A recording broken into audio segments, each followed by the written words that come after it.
Gisele Garcia e Guilherme Teodoro e vamos falar um pouco sobre desnutrição. Gisele, existe alguma diferença conceitual entre subnutrição e desnutrição?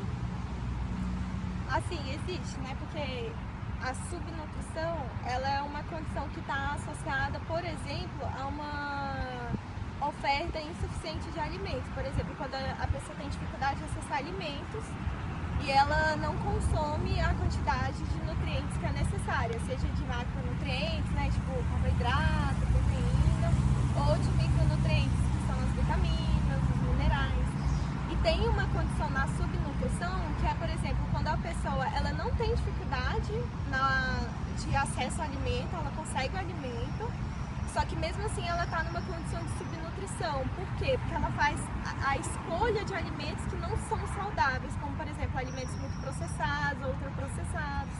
E aí ela acaba que tem um consumo baixo das vitaminas e dos minerais que são essenciais para o funcionamento do metabolismo, então ela acaba ficando uma obesa desnutrida. Por exemplo, uma obesidade com uma anemia associada, né, que é, por exemplo, uma falta de ferro. Isso é uma característica da subnutrição. E já a desnutrição é uma condição clínica, né, que é uma consequência daquele indivíduo que não tem acesso ao alimento.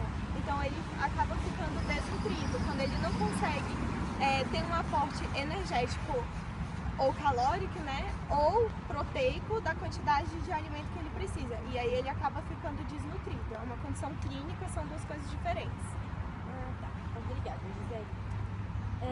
Conforme os dados de 1980 e 1990, os índices de desnutrição eram alarmantes e superavam os milhões. De acordo com a FAO, o Brasil conseguiu reduzir em 58% o número de mortes de crianças desnutridas. E com isso atingiu uma das 15 metas da Conferência Mundial de Alimentação, que era reduzir em 50% o número de pessoas desnutridas até 2015. Mas ainda há cerca de 60 mil crianças menores de 1 ano que estão desnutridas no Brasil. O Norte e o Nordeste são as regiões onde a situação é mais crítica. Com base no CISBAN, em 2016, em torno de 70 mil crianças estão debaixo de estatura por idade. Com base nessas informações, o que você acha da atual situação alimentar no Brasil? Modificação. Regiões como o Nordeste, assim como o Norte, você tem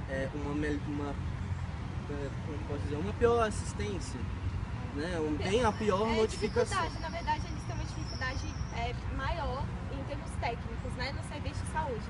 Então, às vezes, tem lá as fichas do CISVAN, né, que é o Sistema de Informação de Vigilância Alimentar e Nutricional, que eu acredito que vocês conheçam, né?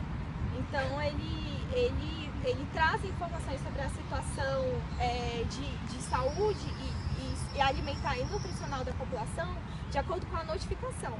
Se é um estado ou um município que não notifica, que não tem o costume de fazer a notificação, então o sistema pode ter uma subnotificação. E aí aparece nesses casos que, por exemplo, no Nordeste podem aparecer uma situação melhor do que no Sudeste e no Sul, sendo que não é essa a realidade.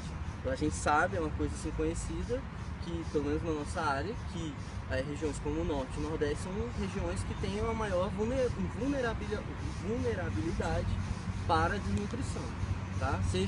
Principalmente nas populações, como populações ribeirinhas, indígenas. Então, são populações que acabam que ficam marginalizadas e são populações que hoje ainda assim têm dificuldade de acesso ao alimento. Então, apesar de hoje o excesso de peso e a obesidade no Brasil ser muito maior, disparadamente maior, do que os percentuais de desnutrição, ainda assim a gente tem que esses indivíduos e comunidades específicas sofrem a desnutrição. Então é como se eu fosse te falar assim, hoje a maioria da população está em condições de excesso de peso, e a maioria não, mas um percentual grande, chega a ser 35% da população está em excesso de peso, ou seja, desnutrição ou obesidade.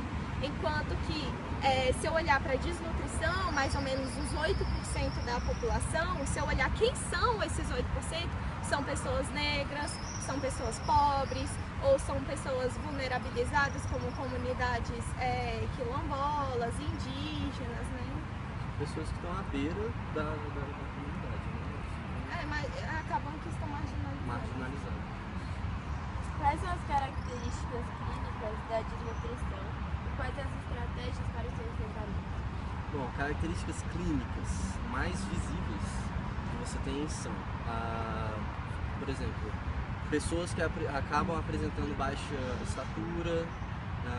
Na criança, o indicador mais importante é estatura por idade. Quando a gente olha assim, o quanto que aquela criança deveria ter crescido para a idade que ela tem. Então, se aquela criança sofreu desnutrição crônica, o que a gente vai ver como consequência disso é uma baixa estatura por idade. Então, a criança não vai ter crescido o suficiente.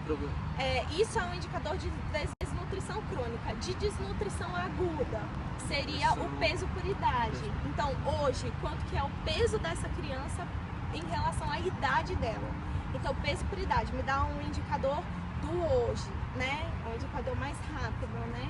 Agora, se você quiser olhar sintomas, sei lá, visíveis, a olho nu, você bateu o olho, você já percebe que tem alguma coisa errada. É uma criança que está apática, uma pessoa apática, é uma pessoa que tem todos os ossos aparecem, estão todos eles salientes, você vê facilmente, tá? Até mesmo pela roupa. Muitas vezes as pessoas tentam esconder, acaba aparecendo. No kwashiorkor, que é a desnutrição energético-proteica, né? O kwashiorkor, a criança, ela fica com uma barriga d'água, né? O que a gente chama de barriga d'água. O que é isso, né? Ela pela desnutrição de proteína, ela perde tanto músculo que ela começa a reter músculo na região, começa a reter líquido na região abdominal, então ela fica com aquela barriga d'água. Então é aquela criança bem magrinha, que você consegue ver todos os ossos e que tem um barrigão, assim, quase que um barrigão de gestante, né? Muita gente até acha que pode ser verme, outras coisas, mas não necessariamente isso pode ser o resultado da desnutrição mesmo. O cabelo, né? O cabelo ficou opaco, quebradiço, tem alopecia, né? Então ele cai, o cabelo fica cair. Às vezes a desnutrição é tão crônica que o cabelo fica avermelhado, né? Também uma característica do kwashiorkor.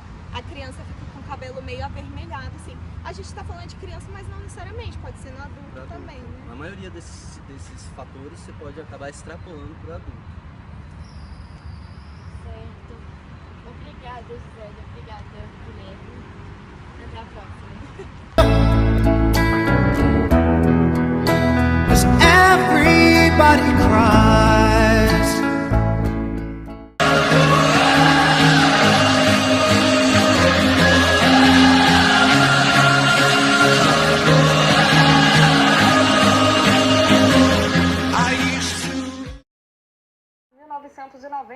É o que mostra relatório do Fundo das Nações Unidas para a Infância, UNICEF, divulgado hoje. De acordo com o estudo, o Brasil foi apontado como um dos destaques entre as nações.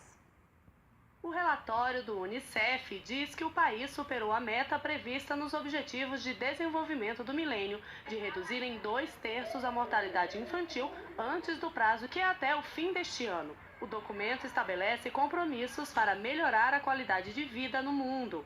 Atualmente, de acordo com o relatório do Fundo das Nações Unidas para a Infância, morrem no país 16 crianças até 5 anos a cada 1.000 nascidas vivas, uma redução de 73% em relação a 1990. No mundo, o número de crianças que morrem por causas evitáveis caiu 53% no mesmo período. Além disso, mais de 1.000 dos 5.570 municípios brasileiros conseguiram reduzir a taxa de mortalidade na infância para 5 mortes a cada 1.000 nascidos vivos, uma das melhores taxas no mundo, de acordo com o estudo. As principais causas da mortalidade infantil no mundo, segundo o UNICEF, são evitáveis, como a pneumonia, a diarreia e a malária. A desnutrição contribui com pelo menos metade das mortes. E as soluções apontadas pela organização têm baixo custo, a exemplo de algumas ações já aplicadas aqui no Brasil. A organização cita que o país adotou políticas de transferência de renda, como Bolsa Família. Também contribuíram para o resultado as políticas na atenção básica de saúde, como as equipes de saúde da família, que realizam visitas domiciliares para acompanhar o crescimento saudável das crianças, e a Rede Cegonha, que promove o pré-natal e incentiva o aleitamento materno, por exemplo. So